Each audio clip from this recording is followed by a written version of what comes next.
I don't know how many people are here. I didn't take attendance today. 1, 2, 3, 4, 5, 6, 7, 8, 9, 10. There's about 10 of us. We'll declare that a quorum and for Diane, yeah, Diane's online. oh yeah, there's 2 people online. I don't know, if they haven't unmuted themselves, but they're there. So they're listening.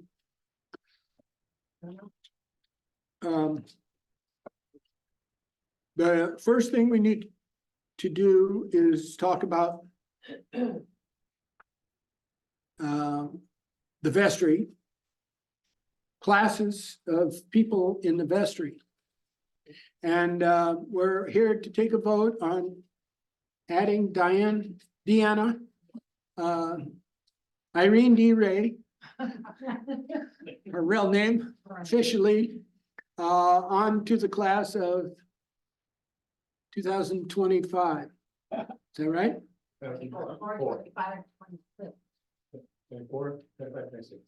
26. So each term on the vestry is 3 years, and we have classes, in other words, graduating like class. So, and Father Richard is going off, just for your information. And Iva is a class of 2024. We have one last year. Yeah, I have 1 year. right. So she'll go off in 2025. And Patty McMullen is in the class of 2025. Yes. So welcome and goodbye. To Father Richard, we really appreciate all your hard work with us this year, and thank you for doing what you could on the vestry for us. We appreciate you being there and the chaplain and Deanna, welcome. So we can call somebody else. Oh, it has to be Deanne. We've already, Yeah, Deanna's been voted by the vestry. vestry. But as the membership can nominate somebody else if you'd like, somebody else. And because the membership then votes for it, and we'll talk about membership in just a little bit. Because we hadn't been doing it correctly in the past. The membership. Come over here, Father. The membership must vote must propose and vote for any new members. In this year, the way we used to do it, the vestry has voted for Deanna, has proposed and have Deanna. So we want to have her, and if there's anyone else that would like to be proposed or would like to be in the vestry, please let us know. I love Deanne. Right. But I would like to propose Val. But Val can't because she's on staff. No staff members can. Staff cannot.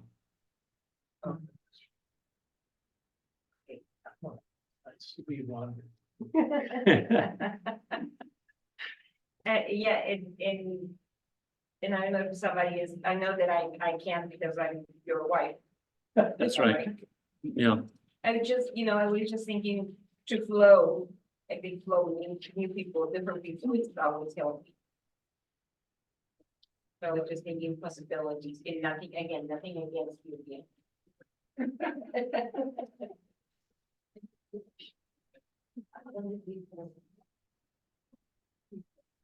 So we now need to vote as I think this, so What do you call that document that we worked on? With the staff meeting, with the, about the agenda for yeah, just the annual, we called it the annual, or it might have been under membership meeting. I'm looking for it, so you can show it. So as we continue this, this topic that, that Walt brought, on the vestry, just to give a little bit more brief explanation also than what he did, the classes. There's a senior warden, which for this year, he by faith has received the calling from the rector, because the senior warden is selected every year by the rector. And he has by faith been selected, and by faith said yes, is Walt, as senior warden for this year. And as junior warden for this year, the junior warden, the vestry selects the junior warden, who the junior warden is. The junior warden does not have to be part of the vestry, but preferably to be in the vestry. And in this year, it was Iva. So Iva Heidi is the junior warden for us this year. And also there are 3 members of the vestry. As Walt mentioned, in class 1, which is they serve 1 more year, is Iva. So she serves and she's off the vestry after 2024. Class 2 is they serve 2 more years, and they'll be off the vestry in 2025, which is Patty McMullen. And then class 3, which is the one serving 3 years, which will be through 2026. And in this case, that's what we're voting on. Okay, excellent. So that's what we're voting on. Now, why don't we, I know that it's out of that order, but go ahead and vote any other nominations besides Deanna. Okay. Well, we don't have many people. That's true, to nominate. Just follow that. You want to go over this part about the benefits of being. Yes, I do. But let's go ahead and close this one that got opened up, and let's vote all in favor of having Deanna serve as vestry 3. So in other words, the next 3 years. Any opposed? Okay, then Deanna, welcome. You are vestry 3.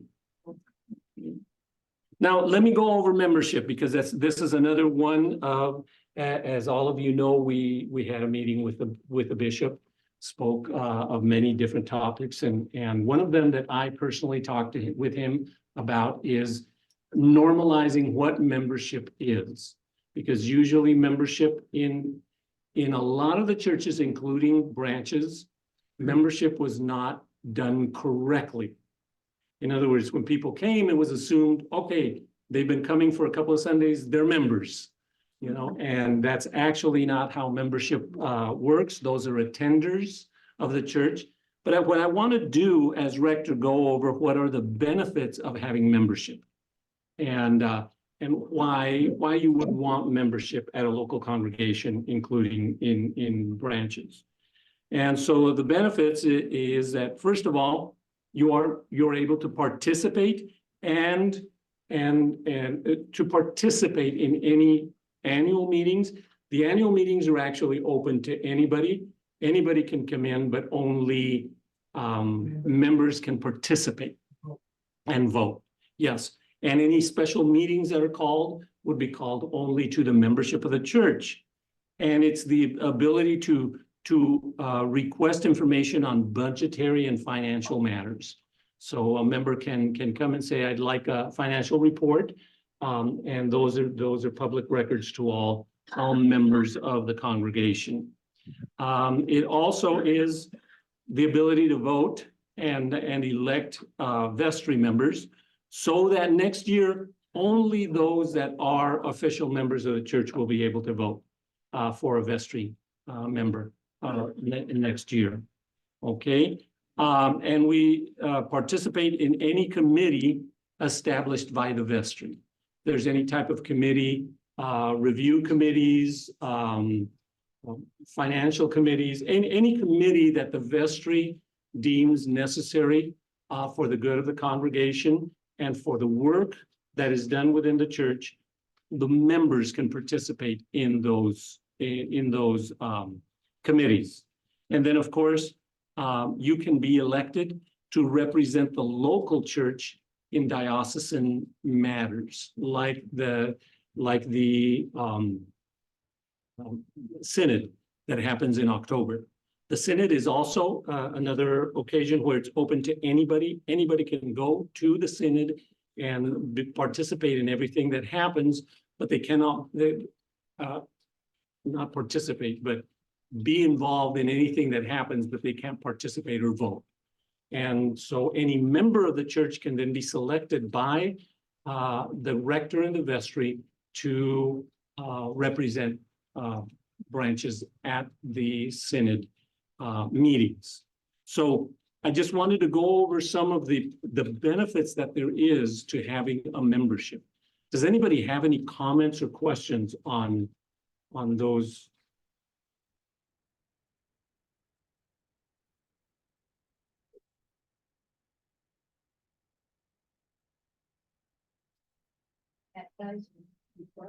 Oh, I'll get, we will get to that. That's the responsibilities. So you're jumping ahead of me. I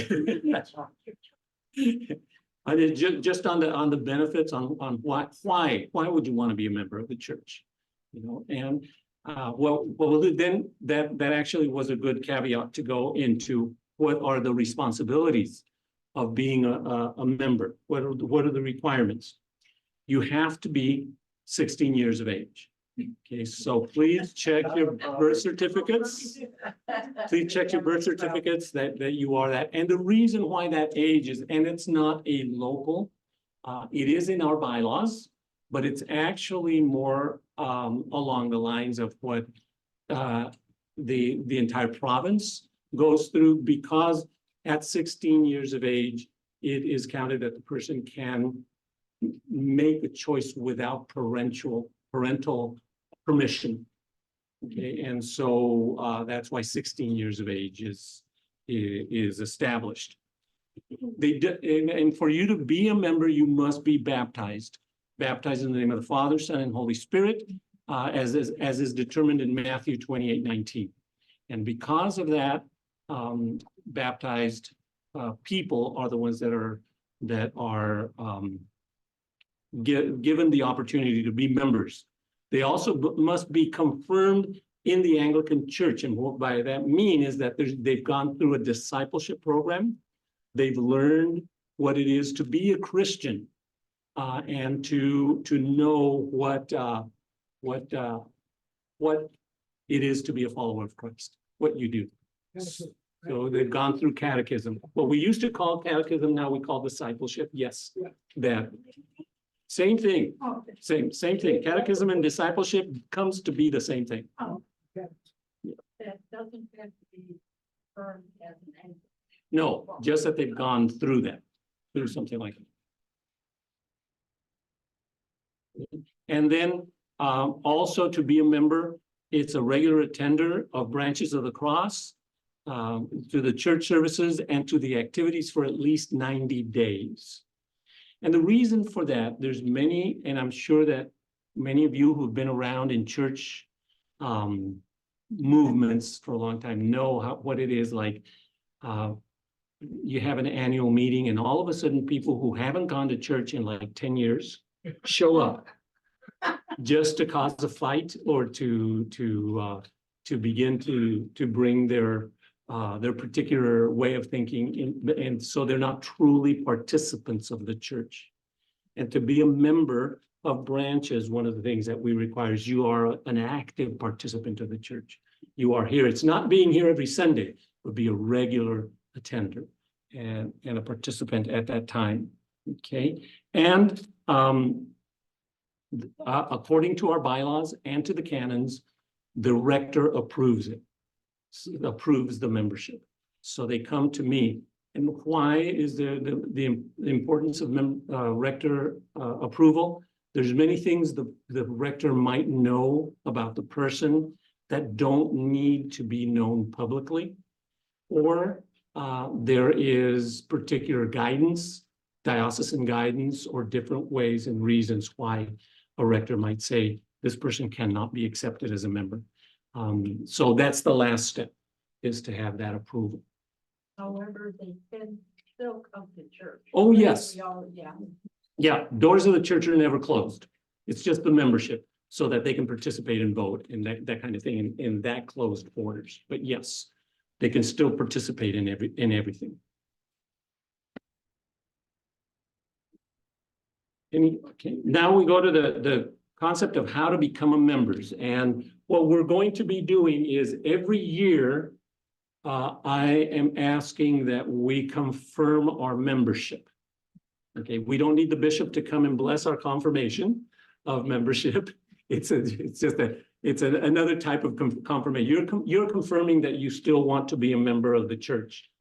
Or if you haven't taken on membership and you say, I'd like to become a member of the church. The senior warden, Walt, is giving out the cards. All we ask is that you fill out that card and sign your name. If you're online and you are looking and interested in becoming a member, what we will do is you can send us an email to office.branchesvista@gmail.com, or we'll also put it online on the website so that you can go into a link and fill out a form electronically and say that you desire to go. And then they'll come to me ultimately so that for final approval, and you'll receive a notification that has been accepted. And if not, why not? But it'll be a personal matter. That's what they look like. Yes. It'll look different online, but that's the information that what is in the card is the information that you need to fill out. So what I'm asking is, those of you that are here that know for sure you want to become a member, those in the vestry, you have no choice. You feel this out. You're a lifer. And fill out that card, please, and then we will get back to you. Okay. Any questions about this or the process or the qualifications?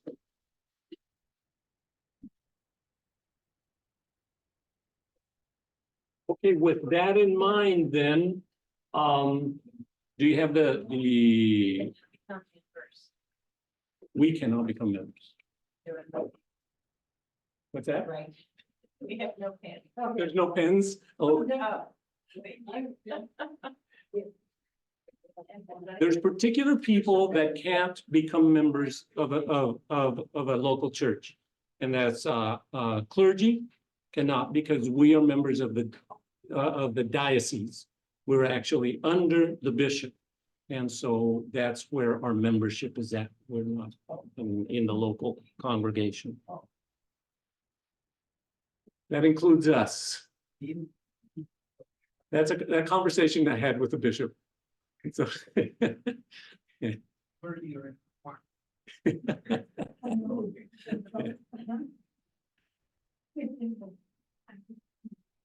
in that case, Gail can, but we as ordained clergy cannot.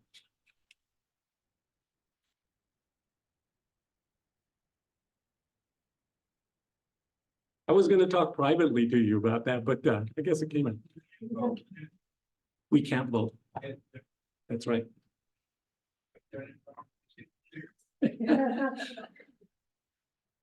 Appreciate all your voting. And you know, to the bishop, I had to confess a lot of things that I was doing wrong.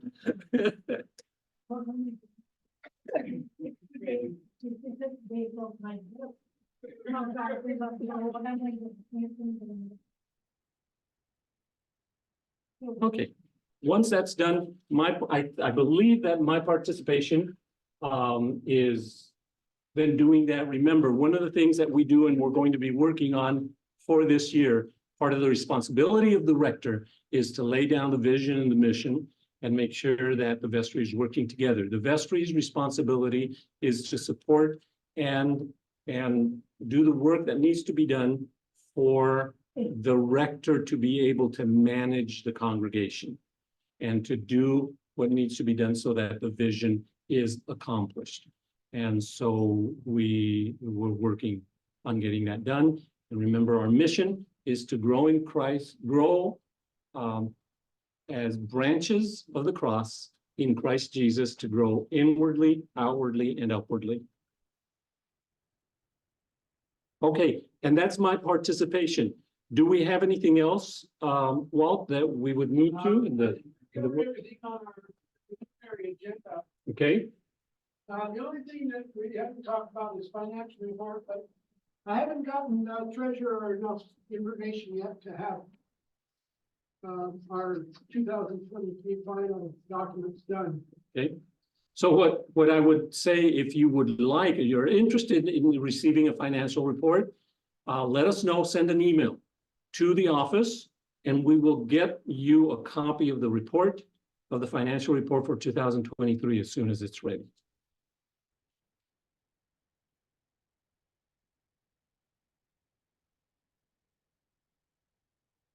We've all been awfully So quiet. I think we're done sharing, right? I believe so. Thank you. Thank you, Bob. Thank you, Diane, for being a part of this meeting. Blessings to you guys. And we will then, with that, unless there's some business or something that you guys would like to talk about. No. No. I mean, that's an answer. It is an answer. And it's a legitimate answer, actually.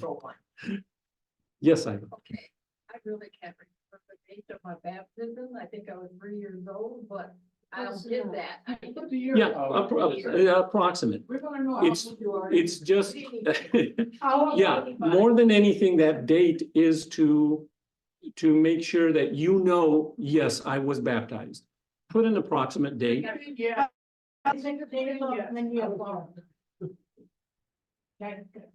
Anything like Yeah. April or something? Okay. Because that lets us know, you know, you are affirming you were baptized.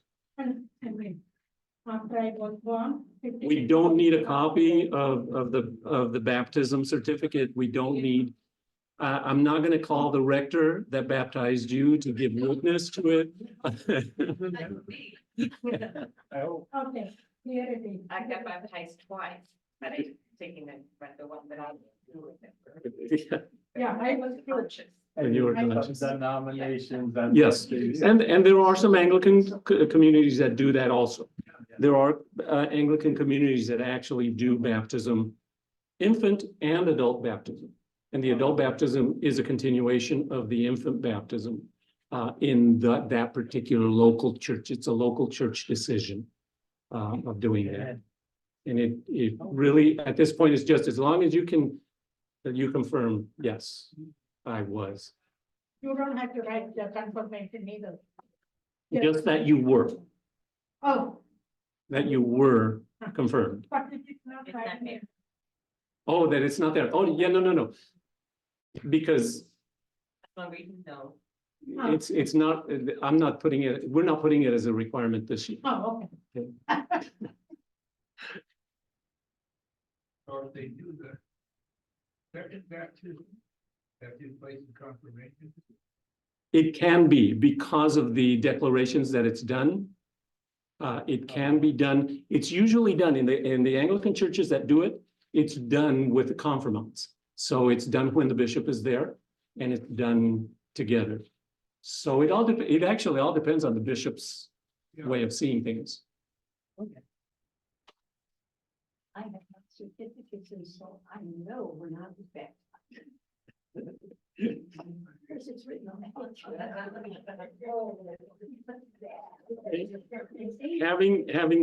Having said that, then this is the senior warden's job, but I'm going to do it for him. If you don't mind, I declare this meeting ended and closed. So blessings on all of you, and we will, some people have asked that they were not able to be here to have it online, so we will have a copy of the meeting, of the video online, as we will the membership request. They can fill it out and it'll automatically go to our email. Thank you so much. Blessings on all of you. And this meeting is done. Let's go eat. We're supposed to say that's our congregational. I know that, you already. Oh, I think I did.